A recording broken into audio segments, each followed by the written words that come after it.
దేవుని ప్రజలందరూ అలాగనే చేసి దేవుని దుఃఖ పెట్టారు, దేవుని బాధ పెట్టారు.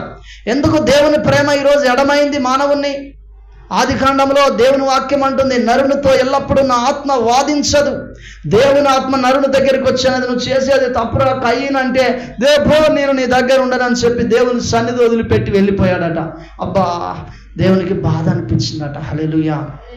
నేను వానికి చెప్పనే, వాడు కనుక సడన్గా వాళ్ళ ముందు ఒక మాట, నువ్వేమని చెప్పేదనంటే నా పరుగు పోతుంది, నేను వానికి చెప్పను అని చెప్పి కొంతమంది అంటూ ఉంటారు, పరుగు గల వ్యక్తులు. హల్లెలూయా. ఆఫ్టర్ ఆల్ ఒక మనిషివే నీవే అట్లంటే మరి దేవుని పరిస్థితి ఏంటి? హల్లెలూయా. అన్యజనులందరూ అతనికి శ్రేష్టముగా దేవుడు చేసుకోవాలనుకున్నాడు. ఋతు ఎవరు? మోయాబు స్త్రీ. కొరేష్ ఎవరు? ఒక అన్యుడు. వారిని ఎందుకు దేవుడు ఏర్పాటు చేసుకున్నాడు? అబ్రహాం ఎవరు?